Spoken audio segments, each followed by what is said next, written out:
सो hi guys, आज हम BEG C104 British poetry and drama के ऑल चैप्टर्स के क्वेश्चंस और इम्पॉर्टेंट टॉपिक्स देखेंगे।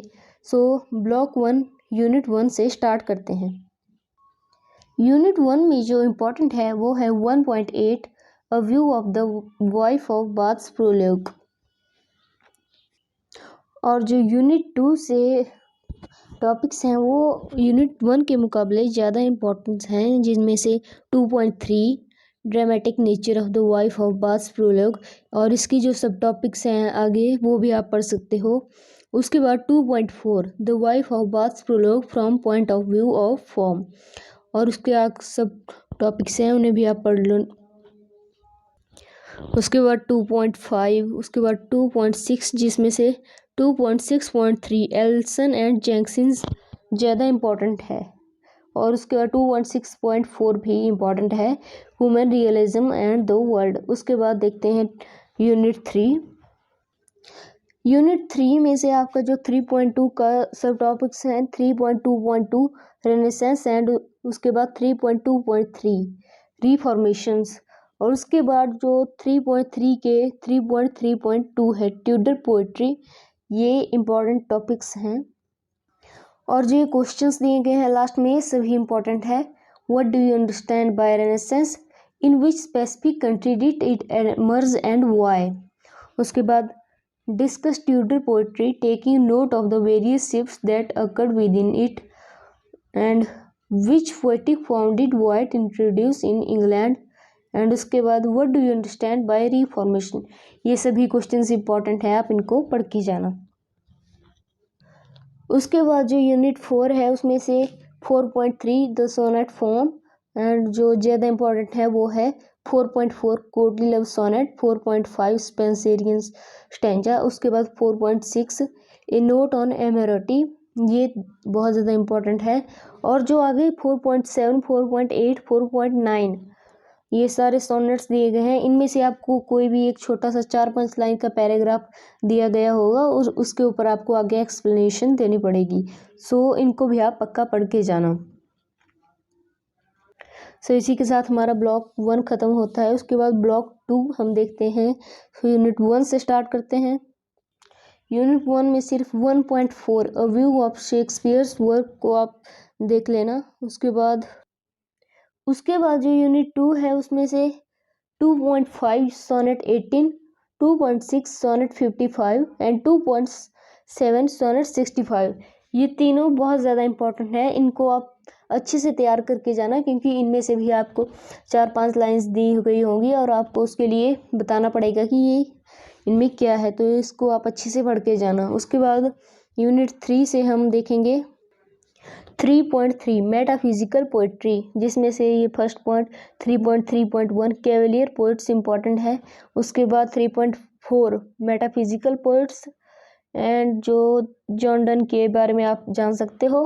एंड उसके बाद जो 3.6 है Donne's literally sensibility and spiritual engagements, ये भी आप पढ़ लेना। और जो ये लास्ट में क्वेश्चन दिए गए उनमें से first question what does metaphorical poetry signify as a term. उसके बाद जो थर्ड क्वेश्चन है write a critical note on Cavalier poets. ये दोनों इंपॉर्टेंट क्वेश्चंस हैं। उसके बाद जो यूनिट 4 है Donne the sun rising and death be not proud, उसमें जो 4.2 है डोनेस पोएटिक सेंसिबिलिटी एंड 4.3 जो पोइम है द सनराइजिंग। उसके बाद जो 4.4 में पोइम है डेथ बी नॉट प्राउड।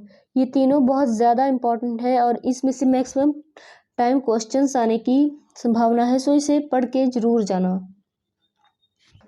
और जो लास्ट में क्वेश्चंस दिए गए हैं first question write a critical note on Donne's poetic sensibility, and उसके बाद how is love interpreted in the poem the sun rising. ये दोनों इम्पॉर्टेंट क्वेश्चंस हैं और एग्जाम्स में आ सकते हैं। बट गाइस जो ये पोइम्स हो गई सोनेट्स हो गई इसमें से ज़्यादातर टाइम आपको 4-5 लाइन दी गई होंगी, जिसके ऊपर आपको आगे एक्सप्लेनेशन करनी होगी ये किस पोइट ने लिखी है, राइटर ने लिखी है, और इसके बारे में आपको एक्सप्लेनेशन देनी होगी। और अगर आपको मेरी वीडियो अच्छी लगे तो गाइस प्लीज़ लाइक और कमेंट करना ना भूलें और चैनल को सब्सक्राइब कर दें। उसके बाद हम ब्लॉक 2 ख़त्म कर चुके हैं, तो अब आते हैं हम ब्लॉक 3 पे। सो ब्लॉक 3 की यूनिट 1 से स्टार्ट करते हैं, Marlowe life and works. So unit 1 में से आपको मार्लव के करैक्टर के बारे में जान लेना है, जिसको आप 1.2 क्रिस्टोफर मार्लव हिज लाइफ से जान सकते हो, और जिससे लास्ट में क्वेश्चन बन सकता है, write a note on Marlowe and as a dramatist. So उसके बाद हम यूनिट 2 स्टार्ट करते हैं। यूनिट 2 से जो इम्पोर्टेंस है वो इस यूनिट में से आपको जो फास्टस है उसके बारे में जानने को मिलेगा। सो इसके लिए आपको उसको फास्टस के करैक्टर, डॉक्टर फास्टस, उसके करैक्टर को जान लेना है। उसके ऊपर से आपको क्वेश्चन पूछे जाएंगे, जिसमें से क्वेश्चन बन सकते हैं, what is the legend of Faust and how Marlowe uses it for his play. And जो उसके बाद है next question, trace the decline in the character of Doctor Faustus. And last question, consider the clash between Doctor Faustus the scholar and Doctor Faustus the man. उसके बाद हम next unit start करते हैं, unit 3। So guys unit 3 से आप जो 3.2 themes दिए गए हैं उसमें से जो फर्स्ट नंबर पे ही है 3.2.1 theme of sin and redemption, ये बहुत इंपॉर्टेंट है इसमें से। एंड उसके बाद जो 3.2.6 को भी आप दे सकते हो, नॉलेज वर्सेस विजडम। एंड उसके बाद जो है 3.5 पे आ जाइए, जो उसका फर्स्ट पार्ट है good angel and evil angel. उसके बाद उसका जो नेक्स्ट पॉइंट है Helen and the old man, इसको आप पढ़ लेना। जो क्वेश्चंस बनते हैं उनमें से फर्स्ट और लास्ट क्वेश्चन जो हैं वो इम्पोर्टेंट हैं, जिसमें से फर्स्ट क्वेश्चन है discuss in detail the theme of sin and redemption in Doctor Faustus. And जो लास्ट क्वेश्चन है elucidate upon the efficiency of allegory of good angel and evil angel in Doctor Faustus, इसको आप पढ़ सकते हो। उसके बाद हम यूनिट 4 स्टार्ट करते हैं।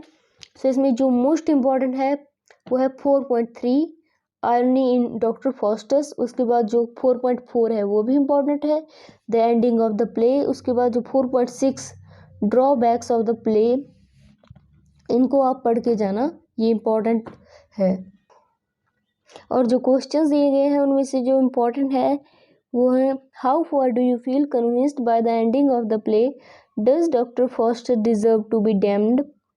उसके बाद second question, discuss the use of situational and verbal irony in Doctor Faustus. And जो फोर्थ क्वेश्चन है और फिफ्थ क्वेश्चन है throw light on drawbacks of Doctor Faustus and elucidate upon the plot structure of Doctor Faustus. इसी के साथ ये हमारा block ख़त्म हो गया। उसके बाद नेक्स्ट ब्लॉक पे आते हैं और यूनिट 1 से स्टार्ट करते हैं, जिसमें से इम्पोर्टेंट है आपका फर्स्ट 1.2 द एलिजाबेथन वर्ल्ड। उसके बाद 1.3 भी इम्पोर्टेंट है, ह्यूमनिस्ट थॉट। एंड उसके बाद आपका इम्पोर्टेंट है वो क्वेश्चंस जो आपके लास्ट में बनेंगे, first right a note on renaissance and humanist thought. Unit 2 से आप फर्स्ट ऑफ ऑल गाइज आपको जो करैक्टर्स हैं, चाहे किसी भी यूनिट में हो गए, किसी भी ब्लॉक में हो गए, फर्स्ट ऑफ ऑल आपको तो करैक्टर्स के बारे में नॉलेज होनी चाहिए। बिकॉज अगर आप करैक्टर जान गए तो मतलब आधा क्वेश्चन तो आप उसी के बेसिस पे लिख सकते हो। सो इसी यूनिट में भी जो इम्पोर्टेंट है वो लेडी मैकबेथ का करैक्टर आ गया जस्ट लाइक, और मैकबेथ का करैक्टर भी आपसे पूछ सकते हैं। और जो इसमें से इम्पोर्टेंट है जो लास्ट में क्वेश्चन दिया गया है, describe the interaction between the witches and Macbeth. And जो एक लास्ट क्वेश्चन है what is unnatural about Duncan's murder, ये इम्पोर्टेंट है। उसके बाद यूनिट 3 स्टार्ट करते हैं। Unit 3 Macbeth part 2। गाइज ये इस ब्लॉक तो रहने दो, पर इस बुक की सबसे इम्पोर्टेंट यूनिट है, बिकॉज इसमें से जो मैक्सिमम सभी क्वेश्चंस हैं वो आपके एग्ज़ाम में आने वाले हैं। सो फर्स्ट आप देखो 3.2 एक्ट 3, जिसमें से दोनों ये 3.2.1 the banquet scene and 3.2.2 Hecate. उसके बाद आप देख सकते हो 3.3 द विचेस प्रिडिक्शंस। एंड जो उसके बाद 3.3.2 लेडी मैकडफ, इसका करैक्टर भी आप पढ़ के जाना, जो लेडी मैकबेथ थी उसका करैक्टर भी पढ़ लेना।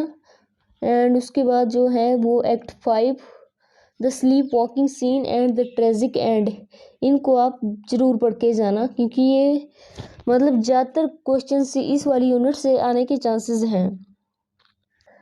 जो क्वेश्चंस इससे बनते हैं वो देखते हैं। First question, critically analyse the banquet scene.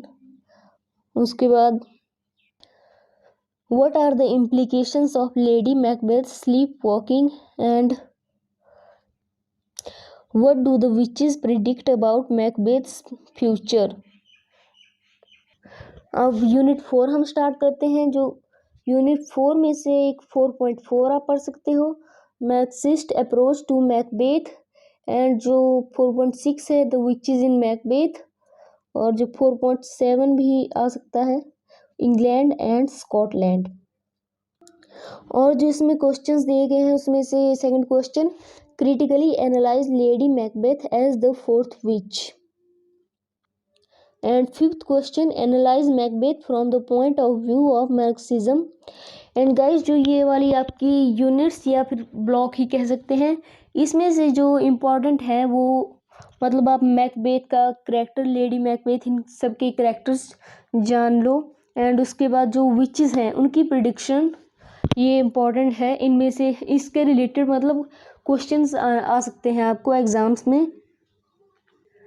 और एंड गाइस, एग्ज़ाम्स में अच्छे मार्क्स लाने का सबसे आसान तरीका तो यही है कि आप जो भी ब्लॉग पढ़ रहे हो, मतलब इसमें आप इग्नू की बुक्स देखोगे तो ज़्यादा डिफ़िकल्ट भी नहीं है, क्योंकि जैसे कि आप कोई भी ब्लॉग है उसको देखते हो तो उसमें से जैसे फर्स्ट है चौसर एंड स्पेंसर, तो आपको इन दोनों के करैक्टर्स जो हैं उनको आप अगर अच्छे से समझ लोगे तो आप देखोगे कि उनसे ही रिलेटेड क्वेश्चंस और टॉपिक्स बुक्स में हैं। अगर आपको ज़्यादा मतलब नॉलेज नहीं भी है, जस्ट लाइक ब्लॉग लास्ट वाला था उसमें मैकबेथ, लेडी मैकबेथ, विचेस, अगर आपको स्टोरी पता होगी तो आप इजीली आंसर कर पाओगे। ऐसा नहीं है कि आपको हर क्वेश्चंस वैसे ही आना चाहिए जैसे बुक में दिया गया है, बट आप चाहे यूट्यूब वीडियो से कहीं से भी आप स्टोरी जानने की कोशिश करो।